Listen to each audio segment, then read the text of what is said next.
Cinderella की कहानी। एक समय की बात है, एक सुंदर देश में सिंड्रेला नाम की एक प्यारी लड़की रहती थी। वो अपनी माँ और पिता के साथ बहुत खुश थी, लेकिन कुछ समय बाद उसकी माँ की डेथ हो गई। सिंड्रेला और उसके पिता बहुत दुखी हो गए। कुछ सालों बाद उसके पिता ने दूसरी शादी कर ली। नई माँ की 2 बेटियां थीं। शुरू में सब ठीक था, लेकिन फिर उसके पिता की भी डेथ हो गई। अब सिंड्रेला बिल्कुल अकेली हो गई। उसकी सौतेली माँ और बहनें उसके साथ बुरा बर्ताव करने लगीं। उन्होंने उसे घर के सारे काम करने पर मजबूर कर दिया। वो उसे सिंड्रेला कहकर बुलाती थीं, क्योंकि वो हमेशा चूल्हे के पास काम करती रहती थीं और उसके कपड़े गंदे हो जाते थे। एक दिन राजा ने घोषणा की कि महल में एक रॉयल बॉल होगा। राजकुमार अपनी दुल्हन चुनेगा। सौतेली बहनें बहुत खुश थीं। बड़ी बहन खुशी से बोली, राजकुमार तो मुझे ही पसंद करेगा, मैं सबसे सुंदर हूँ। छोटी बहन हंसकर बोली, नहीं, राजकुमार मुझे पसंद करेगा, मैं सबसे अच्छा डांस करती हूँ। दोनों बहनें बाजार गई और अपने लिए नए नए महंगे कपड़े, चमकदार जूते और सुंदर गहने लेकर आईं।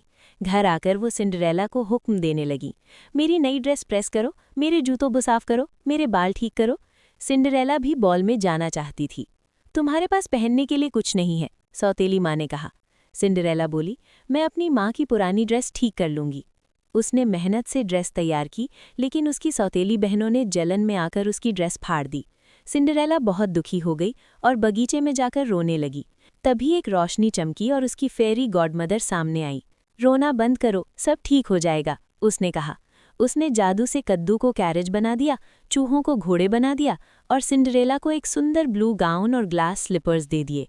याद रखना, ये जादू सिर्फ रात के 12 बजे तक चलेगा। बॉल में सब लोग सिंड्रेला को देखकर हैरान रह गए। राजकुमार ने उसके साथ डांस किया। दोनों ने बहुत अच्छा समय बिताया। सौतेली बहनें एक दूसरे से हैरानी से कहने लगी, ये सुंदर लड़की कौन है? लेकिन जैसे ही घड़ी ने 12 बजाए, सिंड्रेला जल्दी से वहां से भाग गई। जल्दी में उसकी एक ग्लास स्लीपर वहीं रह गई।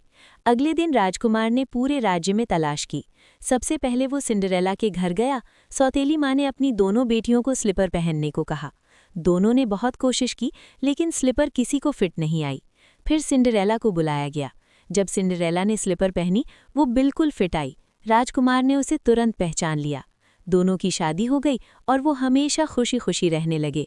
अगर आपको स्टोरी पसंद आई हो तो प्लीज़ लाइक, शेयर, कमेंट और सब्सक्राइब ज़रूर करें।